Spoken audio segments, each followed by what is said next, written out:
commencer, bonjour à toutes et à tous, l'heure de commencer donc ce webinaire sur la cartographie, sur la rénovation énergétique des copropriétés, avec Romain Bonabé de Rouget, j'espère que je l'ai bien dit, qui est chef de projet web, et Chloé Gauquelin, directrice de la campagne Rénovons Collectif.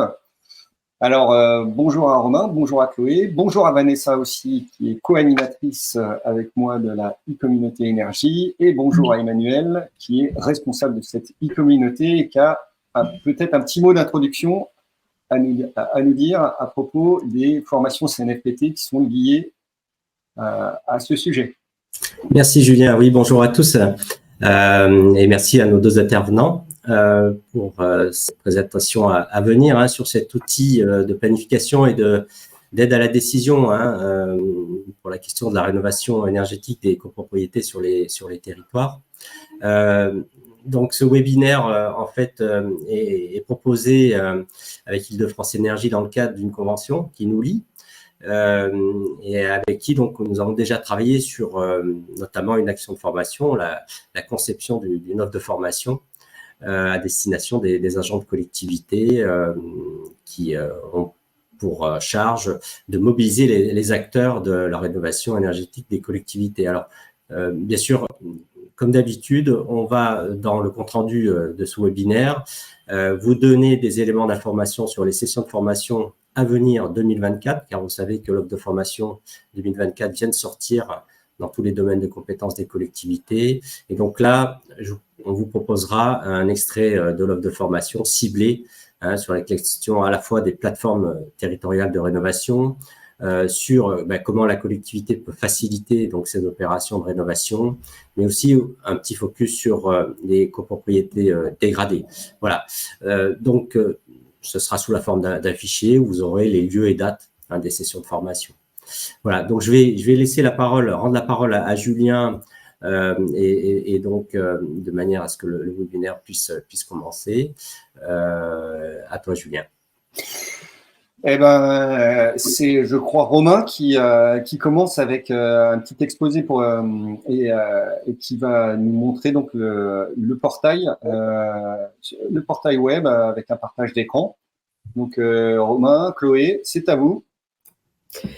Merci. Oui, donc je vais dire un rapide mot d'introduction. Donc, Romain va vous présenter une cartographie qui s'appelle CartoCopro, qu'on a créée dans le cadre d'un programme financé par les certificats d'économie d'énergie qu'on porte chez Île-de-France, on s'appelle maintenant Île-de-France Investissement et Territoire, sur la rénovation énergétique des copropriétés. Notre idée, c'était de pouvoir outiller les collectivités locales pour les aider à prendre des décisions sur la question de la rénovation énergétique des copropriétés, pour les aider à mieux porter leur politique publique sur le sujet, en leur donnant un accès à des données agrégées qui sont en open data sur le sujet de la copropriété et de leur rénovation énergétique, pour avoir très rapidement, en quelques clics, les principales informations qui leur permettent de bien mesurer l'enjeu et de mesurer leur politique, de l'ajuster au mieux sur ce sujet-là. Donc on a pour ça fait un marché avec Énergie Demain qui a créé cette cartographie et qui la fera vivre aussi au-delà de notre programme. Donc Romain, qui était chef de projet sur le sujet, va pouvoir vous la présenter. Oui, bonjour à toutes et bonjour à tous. Merci Chloé. Donc je vais vous présenter effectivement le pourquoi, le comment, et on a réalisé cette cartographie des copropriétés. Et puis on terminera effectivement, Julien l'a dit, par une petite démonstration. On fera le tour de l'outil sur quelques cas d'usage typiques des usages qu'on a pu recenser, mais qui ne sont pas limitatifs, et on peut en imaginer plein d'autres. Donc on va commencer par pour qui on a fait cette cartographie, quels sont les types d'utilisateurs, notamment au sein des collectivités territoriales, qui pourraient utiliser la cartographie, dans quel but, quels sont quelques cas d'usage classiques, et avec quelles données on a travaillé, comment on les a rendus disponibles au sein de l'application. Donc, commençons par cette première partie concernant notamment le contenu de la cartographie. Alors, pourquoi en fait on s'intéresse à ce travail de cartographie des copropriétés? Parce qu'en fait, à Énergie Demain, on n'est pas seulement des concepteurs d'outils informatiques qui travaillons par exemple avec Île-de-France Territoire et Investissement maintenant, comme on dit, mais aussi, on travaille avec les collectivités pour faire du conseil et de l'accompagnement, notamment dans le cadre, par exemple, de plans climat, de schéma directeur, des énergies, et cetera. Et historiquement, on a un historique, des compétences de modélisation de données. Donc on travaille même à l'époque où elles n'étaient pas forcément ouvertes et disponibles, on était déjà des agrégateurs de données. On allait les chercher chez les différents fournisseurs de données comme l'Institut géographique national. Et voilà, depuis une quinzaine d'années, on construit des données qui sont mises à disposition, notamment au travers d'applications web. Donc des outils web qu'on a par exemple pu faire sont Prosper Action, qui intervient dans le cadre de plans climat. Un outil qui s'appelle Lomia, qui est un outil qui est mis à disposition des collectivités territoriales et de leurs citoyens dans le cadre de réalisation de cadastres solaires, donc par exemple pour évaluer le potentiel solaire des toitures, et une plateforme cartographique un peu plus généraliste qui s'appelle CITER et qui a servi de base donc à la création de cet outil cartographie des copropriétés. Donc ça, c'était pour vous donner un petit historique de pourquoi on est là et comment on réalise ce type d'exercice. Alors, on a travaillé avec Chloé et dans le cadre du programme Rénovo Collectif, à en fait assembler des compétences et des rôles d'utilisateurs qui seraient représentatifs des besoins. Et donc, on a vraiment construit cet outil de manière collaborative et dans un objectif de servir vraiment des utilisateurs qui exprimaient des demandes, des problèmes, des choses qu'ils n'arrivaient pas à réaliser, ou alors qu'ils réalisaient de manière fastidieuse en croisant différentes bases de données ou en allant chercher l'information dans les services. Donc on s'est adressé à différents types d'utilisateurs. On a repéré qu'il y avait quelques utilisateurs du type chargé de mission énergie qui pouvaient notamment être dans les conseils départementaux par exemple ou au niveau des EPCI, qui avaient plutôt des besoins assez macro de faire du diagnostic territorial sur la question des copropriétés. On avait également des chargés de mission habitat ou des opérateurs habitat qui intervenaient de manière souvent un peu plus ciblée, là, cette fois-ci, pour aller repérer éventuellement des copropriétés ou des groupes de copropriétés sur lesquels il était nécessaire de travailler et d'intervenir, par exemple, des copropriétés avec une performance énergétique moindre ou situées dans des zones particulières de la ville, par exemple.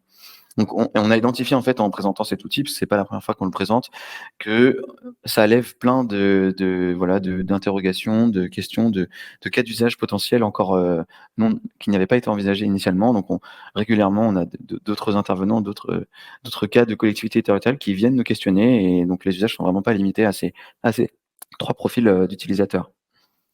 Qu'est-ce qu'ils font ces utilisateurs? Alors, régulièrement, en fait, ils ont des études à produire qui sont, on va dire, sous forme d'entonnoir. D'abord, pour le premier à gauche de votre écran, c'est souvent des usages assez macroscopiques, donc on va avoir besoin de vérifier au niveau de la région, au niveau du département, voire au niveau de l'EPCI, quel est l'enjeu de la rénovation des copropriétés sur le territoire, combien il y a de copropriétés, combien sont des passoires thermiques en E, F et G par exemple, combien sont de plus de 50 lots, etc. Donc ça va par exemple permettre de dimensionner l'enveloppe d'accompagnement des copropriétés sur le territoire pour savoir s'il y en a plutôt une centaine ou des milliers à accompagner et quelles sont leurs caractéristiques. Ensuite, quand on descend un peu d'un étage et qu'on se rapproche du terrain, de la visée opérationnelle, on a souvent besoin, d'après ce que nous ont dit les utilisateurs, de localiser des zones d'action un peu plus précises, par exemple dans le cadre d'OPA ou d'autres formats, où on va avoir envie d'aller regarder des groupes de copropriétés, des bouts de ville, des bouts de quartier, etc., où il pourrait y avoir un groupe de copropriétés qui nous intéresserait, qui ont des caractéristiques communes, par exemple, ou, que ce soit d'un point de vue géographique ou en termes d'attributs de construction, par exemple. Et on va commencer à avoir des politiques plus ciblées. Et enfin, le dernier cas d'usage, c'est vraiment, je regarde à la copropriété, donc pour un bâtiment donné, j'ai envie de trouver par exemple les différents bâtiments qui constituent ma copropriété, puisqu'on a parfois plusieurs bâtiments, parfois des dizaines qui constituent une même copropriété. et j'ai envie d'avoir rapidement des informations sur cette copropriété. On va dire que je cherche toujours 10-15 informations clés. Par exemple, le numéro d'immatriculation au registre des copropriétés, qu'il fallait à l'avant aller chercher sur le site de l'ANA. Et puis peut-être que j'ai aussi envie d'avoir rapidement l'étiquette DPE du bâtiment, qu'il fallait que j'aille chercher sur le site de l'ADEME. Ensuite, j'ai envie peut-être d'avoir la période de construction, qu'il fallait que j'aille chercher peut-être dans la BD topo de l'hygiène. Enfin voilà, il y avait plein d'informations qui étaient pour la plupart disponibles, mais qu'il fallait aller chercher à droite à gauche.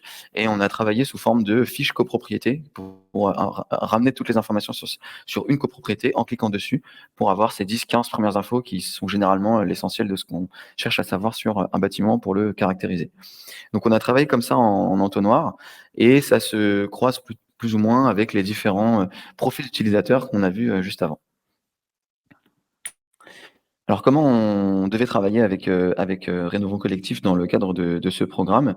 On avait envie d'avoir une cartographie disponible sur la France continentale. Il faut savoir, par exemple, qu'il y avait sur la REC Île-de-France, il y avait une cartographie, par exemple, qui était disponible au niveau de l'Île-de-France. Là, on avait envie que ce soit un outil systématisé à l'échelle de toute la France continentale. On avait envie de travailler essentiellement avec des bases de données publiques, de manière à rendre un maximum d'informations disponibles et à ne pas demander de connexion aussi aux utilisateurs. Le but, c'est que vous puissiez accéder sans avoir à vous inscrire et à partir de n'importe quel PC, avoir accès à l'application sans avoir à demander des autorisations d'accès à des données. Donc, avec essentiellement des bases de données publiques, ainsi qu'un certain nombre de données qu'on a capitalisées au sein de Énergie Demain, qu'on a construites dans notre histoire et qu'on a mis à disposition des utilisateurs dans le cadre de ce projet. On avait envie que ce soit gratuit aussi, cet outil. Donc, pareil, qu'il n'y ait pas besoin d'inscription, pas besoin de payer. Et éventuellement, si vous avez des requêtes plus spécifiques, qu'on puisse travailler ensemble pour construire éventuellement une autre couche de données ou d'autres besoins. On a travaillé de manière collaborative, donc on n'avait pas envie de faire un outil en chambre en essayant d'imaginer à la place des utilisateurs ce dont ils pourraient avoir besoin. Donc on s'est appuyé sur des collectivités qui étaient présentes dans le programme Rénovons Collectif, qui était un formidable vivier de personnes déjà impliquées sur le terrain dans le cadre de la rénovation des copropriétés. Et on a identifié une vingtaine de collectivités qui sont venues nous voir pour nous dire voilà, moi régulièrement j'ai besoin d'afficher telle information à telle échelle de territoire pour tel cas d'usage et de rendre tel document à mon élu ou à telle personne du territoire. Et on a identifié 6 collectivités qui sont motrices, qui nous ont vraiment aidés à la conception sur plusieurs ateliers. Et puis on a 12 participants, voilà, des collectivités autres qui ont gravité, qui ont suivi l'avancée des travaux et avec qui on a l'intention de se rencontrer régulièrement. Maintenant, passons au contenu en fait de Cartocopro. Maintenant qu'on a dit comment on l'a fait et pourquoi. On a travaillé sur 2 périmètres. En fait, on s'est assez vite aperçu qu'il y a des usages qui sont plutôt territoriaux. Donc là, j'ai plutôt envie de voir toutes les communes du département ou tous les EPCI du département ou de la région, etc. Donc plutôt d'une maille territoriale, ou alors il y a aussi des gens qui ont plutôt envie de travailler à la maille de la copropriété, donc vraiment l'emprise au sol du bâtiment. J'ai envie de voir sur chaque bâtiment l'information que je peux obtenir sur ce bâtiment. Et ça, ce sont 2 mailles qui historiquement dialoguent pas beaucoup, parce qu'ils sont issus notamment de deux bases de données assez différentes. Et donc d'abord, la maille de la copropriété, le document, voilà, la base de données de référence, c'est le registre national d'identification des copropriétés de l'ANA, qui est depuis peu de temps en open data. Alors, pas de manière complète, parce qu'il y a des informations qui sont sensibles, mais il y a beaucoup d'informations déjà disponibles en open data. Et à la maille territoriale, la source de données disons la plus complète, c'est le recensement général de la population qui est construit par l'INSEE et mis à disposition également en open data, également pas sur toutes les informations, parce qu'il y en a certaines qui sont sensibles, notamment quand on fait un recensement. Et ces 2 mailles, elles ont la particularité de ne pas identifier ce qu'est une copropriété de la même manière. On n'a pas une ligne copropriété dans chacune de ces bases de données. Pour le registre national des copropriétés, une copropriété, c'est pas uniquement des logements collectifs, ça peut aussi être des copropriétés horizontales en bande, donc ça peut être des maisons. À l'inverse, un bâtiment d'immeuble collectif qui n'est pas une copropriété, mais qui est une monopropriété, donc un gros propriétaire de plein d'appartements qui sont, par exemple, loués à plein de ménages différents, c'est une monopropriété, donc du coup, ça n'apparaît pas nécessairement dans le registre des copropriétés. À l'inverse, dans le recensement général de la population, on va retrouver les monopropriétés comme des appartements issus d'un immeuble collectif. Donc là, on distingue qu'il n'y a pas la même définition de ce qu'on pourrait retrouver sous le nom de copropriété. Et on aura, à l'inversement, on n'aura pas forcément accès facilement à l'information de cette maison qui était une maison individuelle qui est louée, est-ce qu'elle appartient à une copro en bande ou à un individu. Donc ça, c'est déjà intéressant d'avoir une différence de définition dans ce que c'est une copropriété. Et on a dû travailler avec cette distinction pour essayer de refléter le plus fidèlement possible le nombre de copropriétés qui sont sur le territoire. Donc on a essayé d'articuler ces deux mailles, parce que vous voyez que naturellement, c'est pas évident. Donc on a travaillé avec une maille territoriale sur laquelle on voulait présenter les résultats accessibles à l'utilisateur de deux manières. Donc d'abord avec une vision cartographique. Donc on va afficher des tuiles qui représentent par exemple toutes les communes ou tous les EPCI ou tous les départements par exemple de France.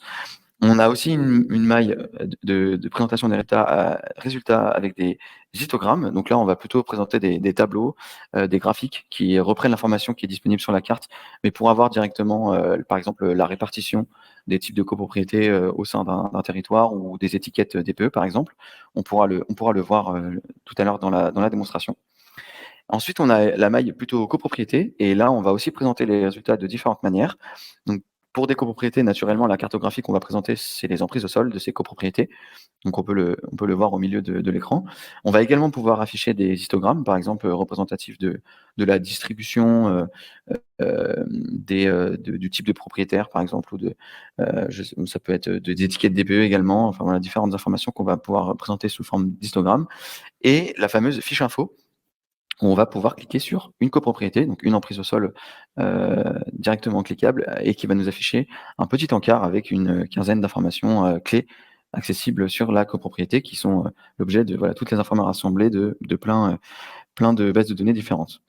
On peut également exporter les résultats disponibles sous forme d'histogramme, parce qu'un histogramme, c'est pratique pour visualiser la distribution, mais on peut aussi avoir envie de travailler, par exemple, dans un classeur Excel avec ces données pour compter combien il y a de copropriétés de chaque type, par exemple. Les données sur lesquelles on s'est appuyé, c'est une question qui revient assez régulièrement. On nous demande quel millésime de données vous utilisez, quelle base de données et auprès de qui vous les récupérez. Donc on a essentiellement mis à disposition des données de chez nous, donc qui est du modèle NRTR, qui est construit par Énergie Demain depuis une grosse dizaine d'années. On a également le recensement général de la population de l'INSEE, notamment au niveau territorial, comme je le disais tout à l'heure. Le registre national des copropriétés de l'ANA, l'observatoire de DPE de l'ADEME, évidemment, qui est précieux pour identifier les caractéristiques énergétiques des copropriétés et en particulier leur étiquette, mais aussi le mode de chauffage et l'énergie de chauffage, donc un chauffage individuel ou collectif, et gaz, fioul, etc. Ainsi que des zonages qui sont pratiques, notamment dans le cas où on veut peut-être se concentrer sur des zones qui sont en dehors des sites classés par les ABF ou quoi, ou en tout cas, par exemple, se concentrer sur des copropriétés qui sont peut-être plus simples au début à rénover parce qu'elles ne présentent pas de critères patrimoniaux. Moi, c'est des exemples d'usage de ces zonages patrimoniaux qui peuvent servir à regarder uniquement certaines parties de la ville qui sont zonées ou non. Alors, je vous propose maintenant de regarder quelques cas d'usage de carte copro. Donc, vous avez accès directement au site cartocopro.fr à cette adresse, donc www.cartocopro.fr. Et de mon côté, je vais arrêter le partage d'écran pour plutôt vous projeter mon écran. Donc, je vais travailler sur quelques cas d'usage. Comme ça peut vous montrer de manière un peu plus pratique, un peu plus opérationnelle, ce qu'on peut faire concrètement avec Cartocopro. Donc là, je suis directement sur l'écran d'accueil de cartocopro.fr. J'accède directement à la sélection d'un territoire. Donc on me demande tout d'abord de choisir le territoire sur lequel je souhaite travailler. Et là, l'exercice que je vais essayer de faire, c'est sur la commune de Caen, d'afficher toutes les copropriétés qui sont de plus de 50 lots avec une étiquette énergétique E, F et G, donc celles qui seront prioritairement à rénover, a priori. Et je vais regarder les zonages aussi patrimoniaux. Donc là, je vais rechercher dans ma barre de recherche la commune de Caen et afficher la carte. Donc j'espère que l'effet démo ne va pas nous jouer des tours et qu'on arrivera bien à mener l'opération à bien malgré d'éventuels soucis de connexion. Donc là, j'ai différents indicateurs qui se présentent dans la cartographie des copropriétés. Donc on me propose un catalogue. Donc là, vous retrouvez les différentes échelles territoriales dont je vous ai parlé tout à l'heure, des indicateurs plutôt à l'échelle de la copropriété, qui vont vous montrer des informations projetées à l'échelle de chacune des emprises au sol de copropriété.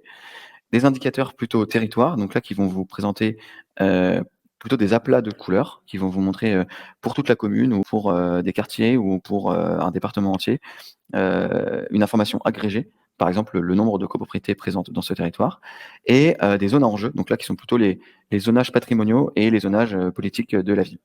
Donc je commence avec un indicateur copropriété. Donc je zoome sur une partie de Caen, et là je vois toutes les emprises au sol de Caen, des copropriétés uniquement de Caen, avec les étiquettes DPE affichées par couleur, et quand je passe dessus, je peux voir les différentes étiquettes DPE. Ce qui va m'intéresser maintenant, là, dans mon cas d'usage, c'est de voir que les copropriétés qui seraient E, F et G. Donc ça peut être le cas d'usage d'un opérateur habitat ou d'un chargé de mission habitat qui aurait envie de sélectionner les copropriétés qu'il faudrait démarcher ou boîter, par exemple, pour leur dire bonjour, on souhaiterait vous accompagner dans la rénovation de votre copropriété. Cas idéal. Donc là, ce que je vais essayer de faire, c'est dans les filtres, puisque j'ai accès à un panneau de filtres, de limiter l'affichage à toutes les copropriétés qui sont en étiquette E, F et G. Donc pour ce faire, j'ai un filtre étiquette DPE, et je vais pouvoir décocher les copropriétés qui ne sont pas E, F et G, et valider mes filtres. Donc là, quand je fais ça, en fait, il y a toutes mes copropriétés qui ne sont pas E, F et G qui disparaissent de l'écran. Et on voit ici qu'il n'y a plus de vert et de jaune. Et ce que j'avais dit que je voulais faire également, c'était de filtrer sur le nombre de lots d'habitation. Donc ça, c'est une information également qu'on récupère depuis le registre national des copropriétés. Et je vais enlever du coup là les classes moins de 10 lots d'habitation et 10 à 49 pour ne garder du coup que les plus grosses copropriétés. Donc là, j'ai déjà beaucoup moins de copropriétés sur la ville de Caen. Et ce que je peux faire maintenant, c'est identifier pour des copropriétés qui me restent les informations essentielles sur ces copropriétés. Donc par exemple, là, je vais cliquer sur une copropriété qui est composée de 2 bâtiments. Cette copropriété, elle a un numéro d'immatriculation. On peut récupérer le nom du syndic de cette copropriété. C'est un syndic professionnel. On a également l'adresse de la copropriété, ce qui va permettre éventuellement de s'y rendre ou de lui envoyer un courrier. On a un certain nombre d'informations, des attributs, notamment tout ce qui concerne le chauffage, la surface habitable, etc. Et ce qui est pratique également, c'est qu'on peut avoir accès au fait que ces 2 bâtiments, donc quand je passe sur la copropriété, j'ai directement les 2 bâtiments qui se surlignent simultanément. Donc ça, c'était un premier cas d'usage, plutôt orienté rénovation énergétique, avec focus sur les passoires énergétiques. Je peux également avoir un autre cas d'usage qui est revenu régulièrement dans les demandes des utilisateurs. C'était de repérer les syndics principaux sur mon territoire. Quand je suis effectivement une collectivité, parfois je vais m'adresser à un certain nombre d'acteurs. Il peut y avoir pas mal de syndics.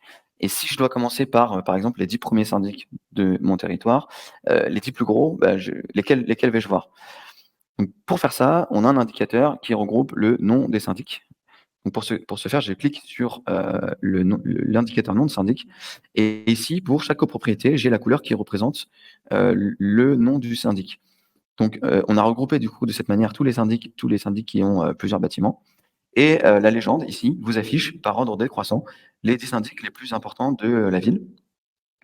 Donc là, on voit que le registre des copropriétés est encore perfectible sur le territoire de Caen, puisque le non renseigné donc, est encore le plus présent. Donc ça veut dire qu'il y a pas mal de syndics qui n'ont pas été renseignés, puisqu'en fait c'est une information déclarative.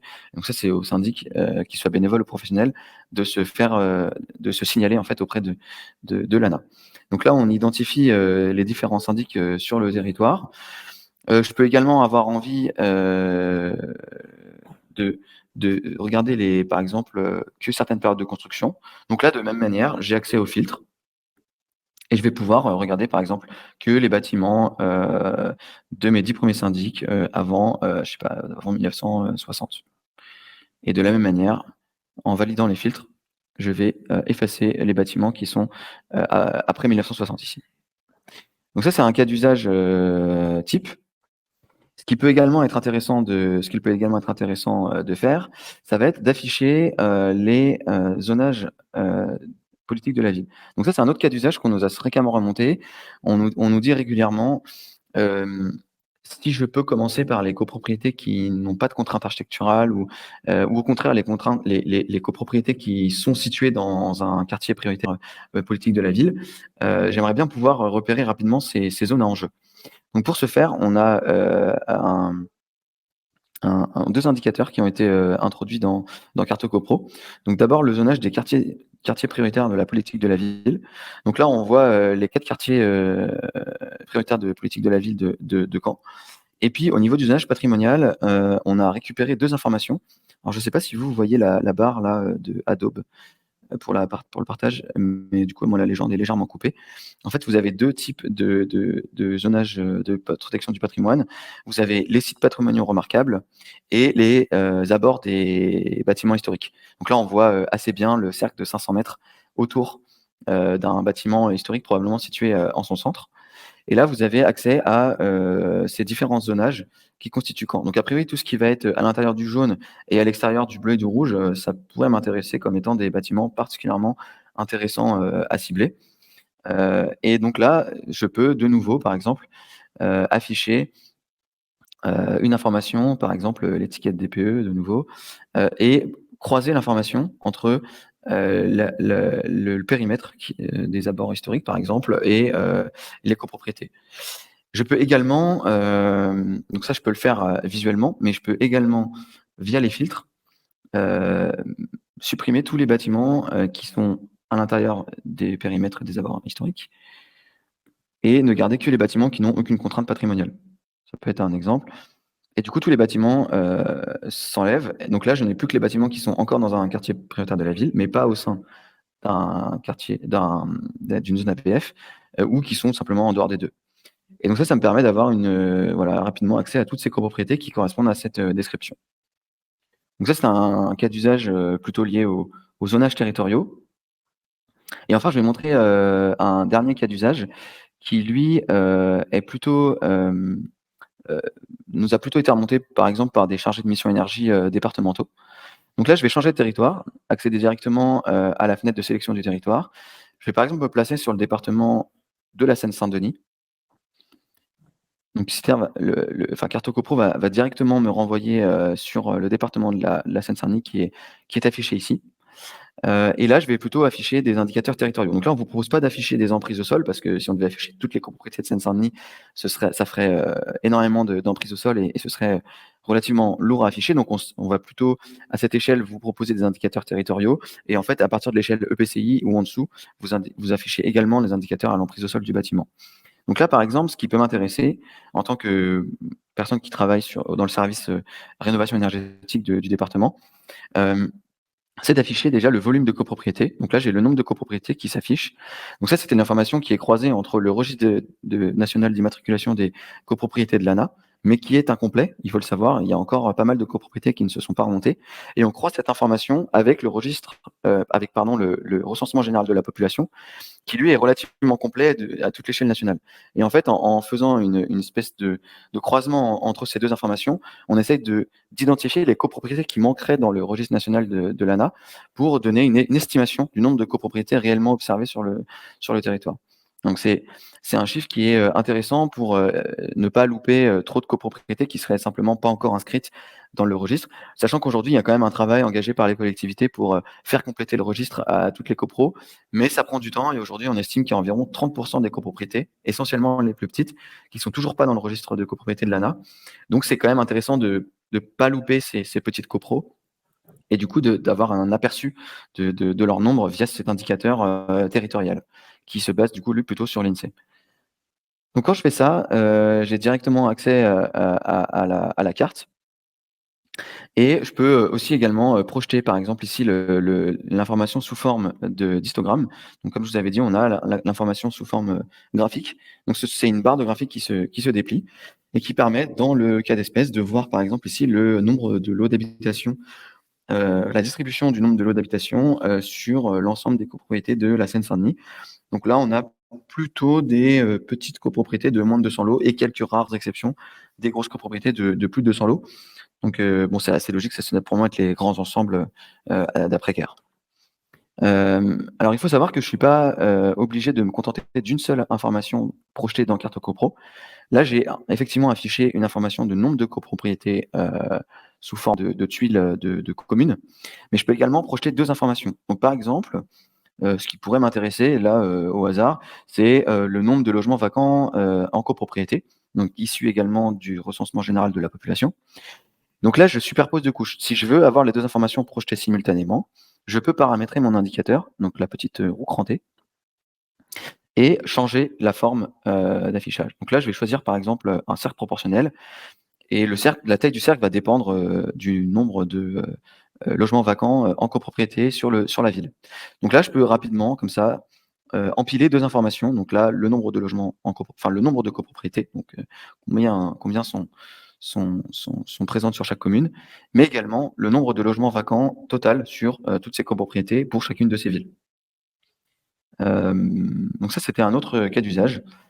Et on peut, si on veut, afficher même à l'échelle de toute la France l'ensemble des copropriétés. Donc ça peut être par exemple un cas d'usage plutôt institutionnel. Ça pourrait être l'ADEME ou autre qui pourrait afficher. Donc là, je vais essayer de m'amuser, voir si je peux le faire à toute la France. Et ensuite, j'ai terminé ma démo. Donc en fait, c'est pour vous montrer qu'on a quasiment l'intégralité du territoire. Alors, il faut savoir qu'il y a, il me semble, encore 4 départements qui n'ont pas toutes les informations, puisqu'aujourd'hui, ils ne sont pas encore tout à fait répertoriés dans la base de données topographique de l'hygiène. Donc en fait, on a tous les départements de France, moins 4. Donc je ne connais plus les noms, je crois qu'il y a la Marne et un ou deux autres, mais vous aurez l'occasion de voir si vous utilisez l'outil. Donc là, j'ai accès avec cette carte-là. Je vais avoir accès à toutes les copropriétés de France. Donc on voit assez rapidement, effectivement, elles sont situées essentiellement en Île-de-France, en région Auvergne-Rhône-Alpes, en PACA et en Occitanie. C'est les départements les plus pourvus en copropriété. Voilà, donc ça, c'était vraiment quelques cas d'usage un peu représentatif de ce qu'on avait pu entendre durant les ateliers de conception de Carte CoPro avec les collectivités partenaires. Mais libre à vous de construire vos propres cas d'usage et d'appréhender l'outil de la manière qui vous sera le plus utile. Alors, je vais repasser sur la présentation. Je ne sais pas si, Julien, vous pouvez repartager le PDF, s'il vous plaît. Super. Donc, comme je vous l'ai dit, on a embarqué un certain nombre de collectivités dans l'aventure, et on est très preneur, et là, comme l'a dit Chloé, de continuer le développement de cette cartographie pour qu'elle vive au-delà du programme C2E Rénovo Collectif. Le programme C2E s'arrêtant à la fin de l'année. Nous, on porte la cartographie pendant plusieurs années après, de manière à ce qu'elle persiste. Alors, on pourrait simplement la laisser héberger en l'état, mais on a envie de la faire évoluer, d'inclure de nouvelles données, de nouveaux cas d'usage, de mieux comprendre aussi les usages qu'en font les collectivités pour faciliter l'accès à l'information, voilà, enrichir l'outil au fur et à mesure. Et pour faire ça, on a envie d'être accompagné par les personnes qui savent le mieux, c'est-à-dire les collectivités qui manipulent l'outil. Et pour cela, on a prévu de réaliser des clubs utilisateurs. Donc, on a eu des premiers clubs utilisateurs plutôt de conception. Et là, on a envie d'avoir de nouveaux clubs utilisateurs plutôt en mode partage de pratiques. Donc là, pour les personnes qui l'utilisent déjà, il y a pas mal de collectivités là qui l'utilisent déjà aujourd'hui, de nous dire ce qu'elles en ont pensé, comment elles l'ont appréhendé, ce qu'elles ont aimé, ce qu'elles ont moins aimé, ce qu'elles auraient aimé comme amélioration, et éventuellement si elles ont des pistes ou voir des données qu'elles auraient à proposer. Et pour élargir au maximum le cercle, on a envie de vous rencontrer. Et donc, si vous visionnez ce webinaire et que vous êtes intéressé pour participer au club utilisateur de Carte CoPro, vous êtes vraiment les bienvenus. Et vous pouvez nous contacter notamment au travers du bouton Je souhaite en savoir plus qui est présent sur l'application en haut à droite, ou directement en nous contactant par mail à la fin de ce webinaire pour participer au premier club utilisateur qui aura lieu plutôt début décembre. Là, on est déjà mi-novembre. Donc, probablement début décembre, on va prévoir un club utilisateur avec les collectivités qui nous avaient déjà aidés dans la conception, mais également avec toutes les nouvelles qui ont entendu parler de l'outil et qui se seraient déjà manifestées. Donc, on serait ravis de vous voir et de prendre vos idées pour ensuite mettre en commun ces idées et avancer dans la conception de l'outil. Donc on pense ça faire assez régulièrement, donc un premier fin d'année, mais ensuite reproduire l'exercice début 2024 et ensuite au fur et à mesure en fonction des demandes qui continueraient à arriver. Donc n'hésitez pas à nous contacter sur le bouton en savoir plus ou simplement à m'écrire à cette adresse et on vous inscrira directement à la mailing list qui sera envoyée, à laquelle sera envoyée l'invitation au prochain club utilisateur de CartoCopro. Voilà. Et merci à tous et à toutes pour votre attention. Et s'il y a des questions, je suis disponible. Du coup, Romain, je me suis permis de mettre directement votre adresse email dans l'onglet conversation. Moi, de mon côté, en tout cas, j'ai trouvé l'outil limpide et la présentation limpide. Alors, c'est peut-être aussi, ça demande, je pense quand même, un peu d'usage parce que c'est sûr qu'un chargé de développement web connaît toutes les manipulations par cœur.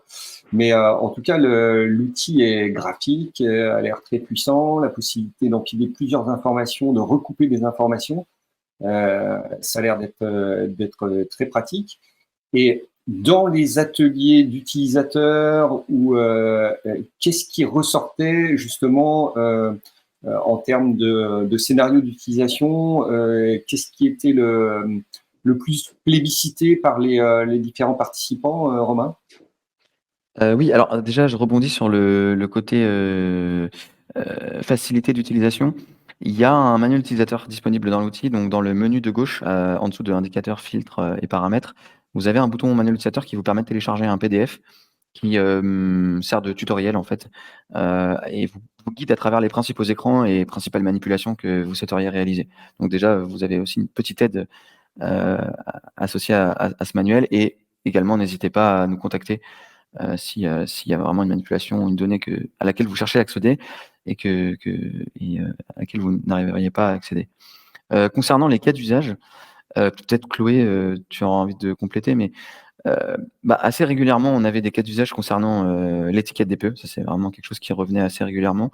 Donc, idéalement, pouvoir filtrer sur les copropriétés passoires qui, du coup, allaient être probablement les plus rapidement impactées, notamment par les interdictions de location ou l'obligation de réaliser un audit lors de la vente d'un des appartements. Donc ça, c'était une donnée qui était très régulièrement demandée. Également, la question des zonages patrimoniaux. Ça, c'est vraiment quelque chose aussi qui est revenu très régulièrement. Détecter les bâtiments qui sont concernés par l'ABF, par exemple, ça, c'est quelque chose qui était essentiel. Un cas d'usage aussi, je souhaite, mais je crois que je l'ai évoqué au début, c'est le cas d'usage, je souhaite dimensionner le service, enfin peut-être par exemple une subvention ou un service public qui va accompagner les copropriétés sur le territoire. Et du coup, j'ai besoin d'avoir assez rapidement accès au volume de copropriétés et avec un certain nombre d'informations sur ces copropriétés. C'est-à-dire est-ce que si j'ai 100 copropriétés sur telle commune, 200 sur celle d'à côté, quelle est la distribution respective des étiquettes énergétiques? Peut-être qu'en fait, j'en ai 100, mais elles sont toutes rénovées dans l'un, et j'en ai 200, mais elles ne sont pas rénovées dans l'autre. Savoir aussi la taille respective de ces copropriétés. Donc voilà, pour vraiment dimensionner et ajuster l'accompagnement qui va être proposé sur chaque territoire à la nature des copropriétés qu'on peut y rencontrer et à leur volume en fait. Ouais, donc ça, c'était un cas d'usage qui revenait assez régulièrement. Peut-être qu'il y en a d'autres, hein, mais là, comme ça, de tête, c'est quelques cas qui me revenaient. Ok, et juste précision avant de passer à la question de M. Raoult, est-ce qu'il faut créer un compte ou est-ce qu'il y a des obstacles quelconques pour accéder à l'outil ou... Non, pas du tout. C'était vraiment de volonté avec Chloé de faire un outil qui soit accessible. Parce qu'en fait, il y a des outils qui sont partiellement open data, mais qui nécessitent connexion, de demander un accès, etc. En fait, bon, c'est toujours un frein à l'utilisation et puis ça n'a pas forcément de valeur ajoutée. Nous, on voulait vraiment rendre ça un maximum public et gratuit. Donc, on a mis juste pas de filtre à l'accès. Et donc, du coup, simplement en tapant cartocopro.fr ou www.cartocopro.fr, vous avez accès directement à l'outil et vous pouvez le manipuler ou télécharger le manuel d'utilisation.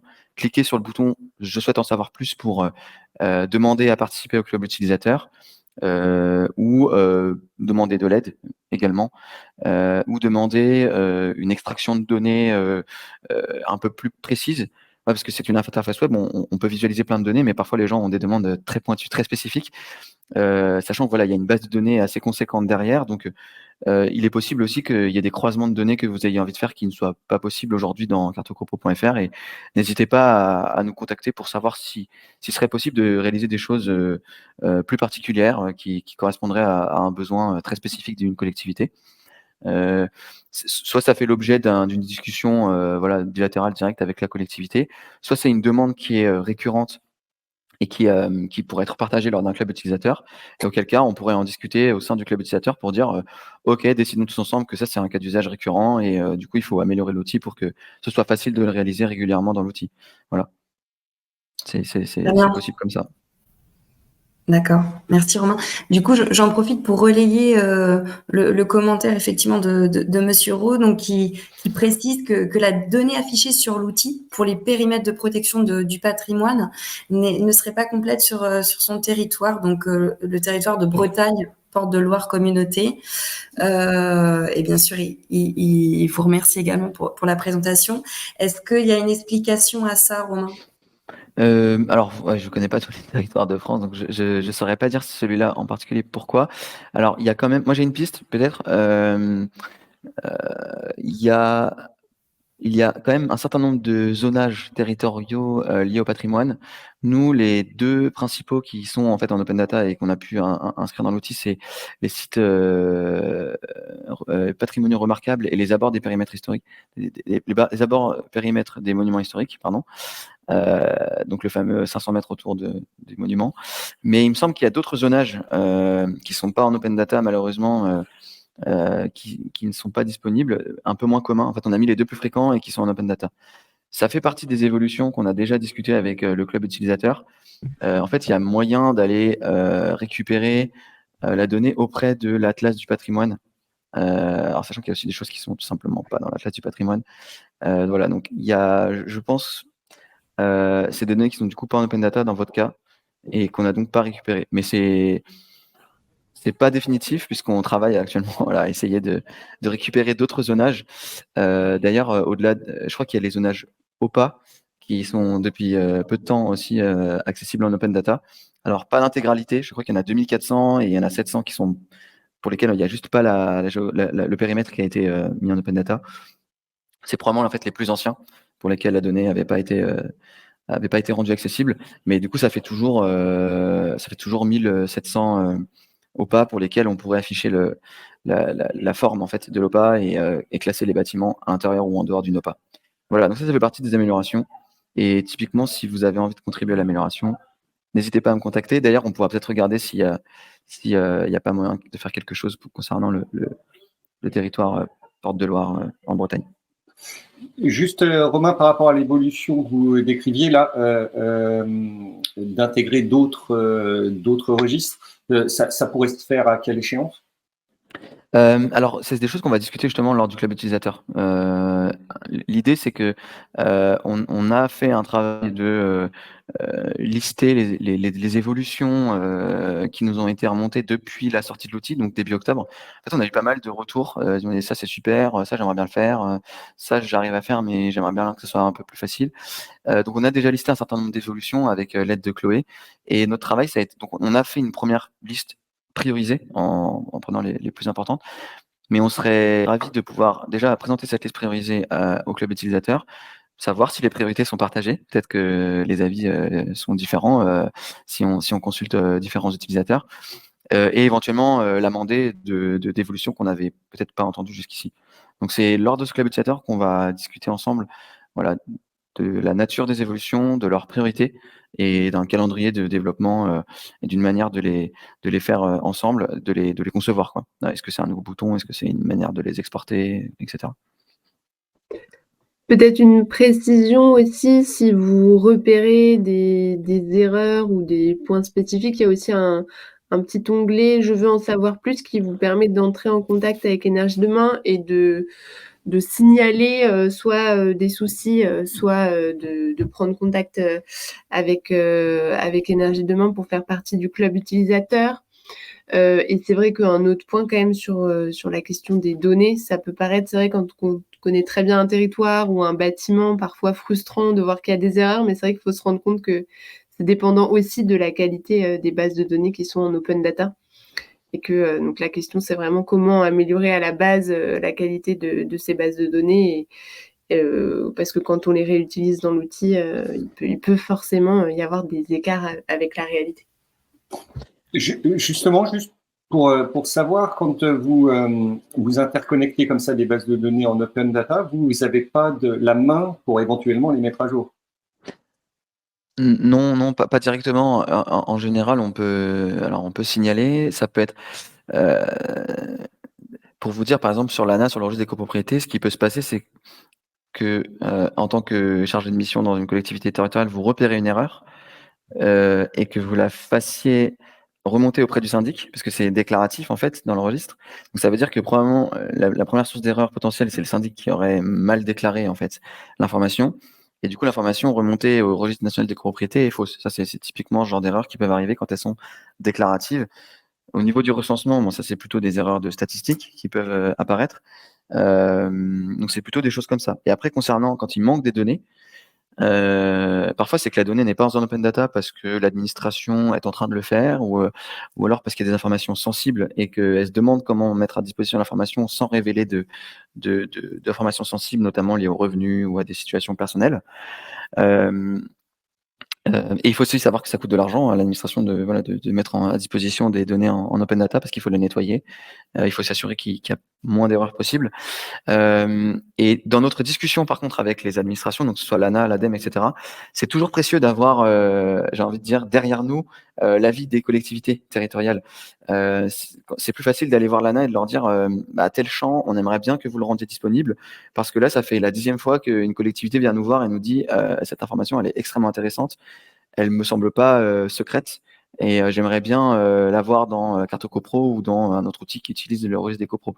Donc c'est très utile d'avoir ces retours dans le dialogue qu'on a nous-mêmes avec les institutions, dans la quête de toujours plus de données disponibles et donc intégrables à l'outil.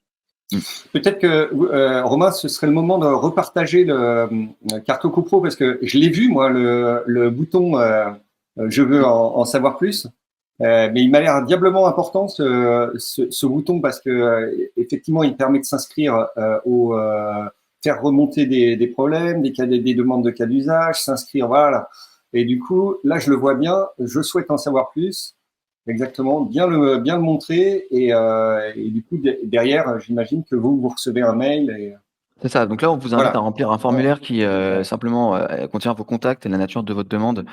Et si vous souhaitez être contacté pour le club utilisateur, vous n'êtes pas obligé d'être recontacté, hein. Vous pouvez aussi simplement poser une question et on vous répondra quand même. L'idée, c'est que vous remplissez ce formulaire, vous nous le soumettez et on reçoit directement les questions dans un formulaire. Donc de notre côté, ensuite, on pourra reprendre contact ou vous inscrire au club utilisateur au prochain club utilisateur Carte Copro pour vous envoyer la date et les informations de connexion. Donc bien ici en haut à droite de votre écran.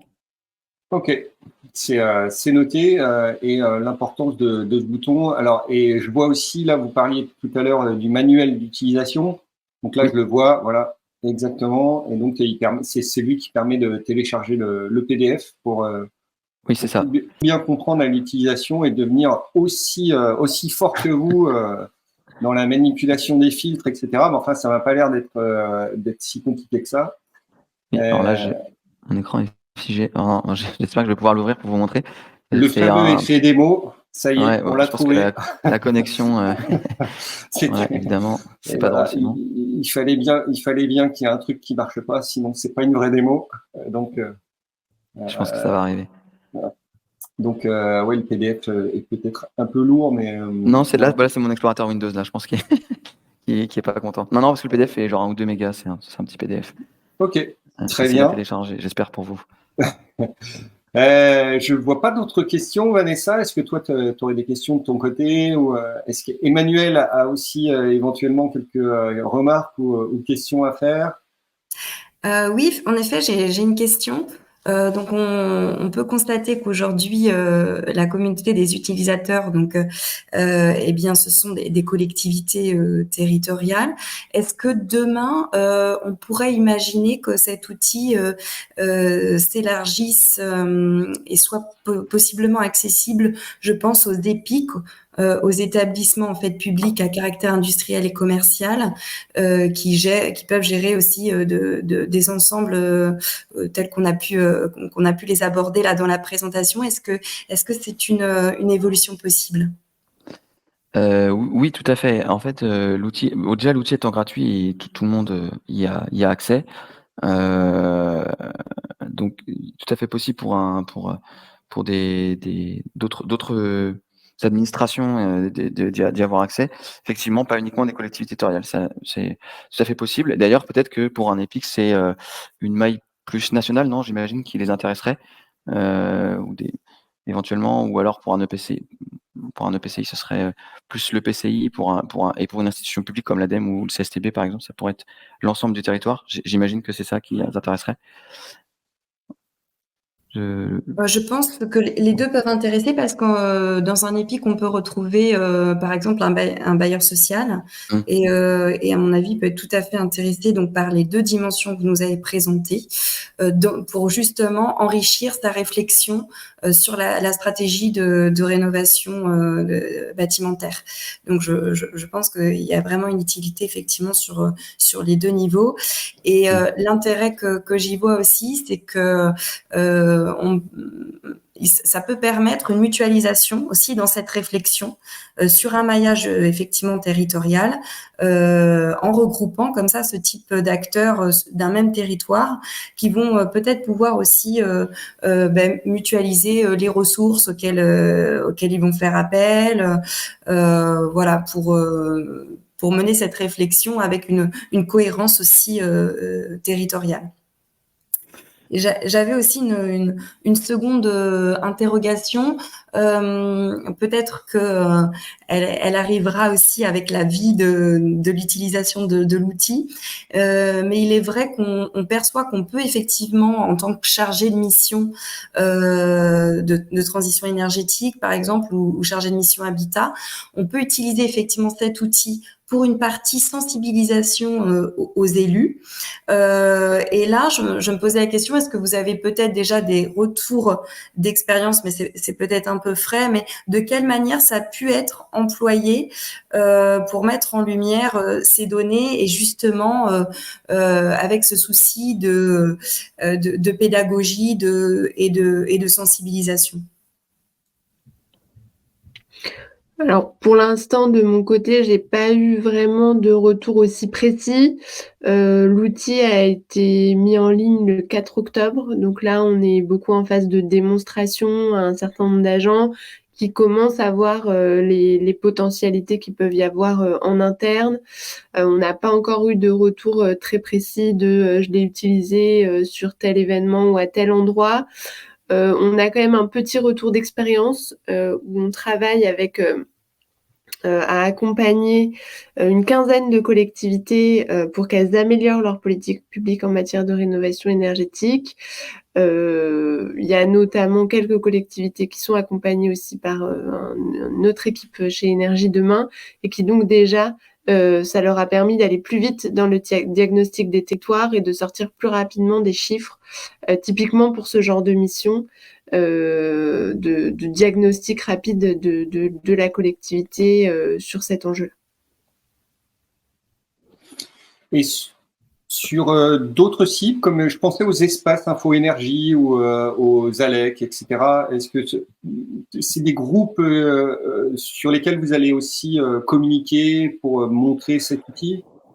On a eu, je crois, des ALEC lors des clubs utilisateurs, hein, Chloé. Tout à fait. Il y avait des ALEC dans les clubs utilisateurs. C'est vrai qu'on a tendance à dire collectivité au sens large, mais quand on dit en entier, on dit les collectivités et leurs structures associées. Donc, il y a en général les ALEC et les espaces Conseil France Rénov' au sens large dedans. Nous, au sein de Rénovo Collectif, on a 55 collectivités partenaires et on a soit en direct les agents de la collectivité, soit les espaces conseils qui sont externalisés ou internalisés. Donc, on a fait une présentation la semaine dernière à l'ensemble de nos 55 collectivités partenaires aussi. Donc, il y avait un grand nombre d'espaces conseils France Rénov'. Donc, eux, ils ont plus l'utilité d'aller voir, en général, ils ont moins besoin de ce niveau statistique territorial, mais plus d'aller voir bâtiment par bâtiment et de repérer plus une liste de bâtiments sur lesquels ils souhaiteraient intervenir.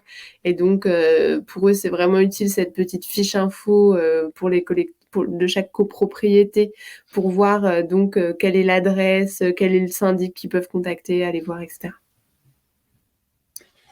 Très bien, Emmanuel. Du coup, je crois que le microphone est rétabli. Si tu veux intervenir du coup à l'oral, ça vaut le coup d'essayer.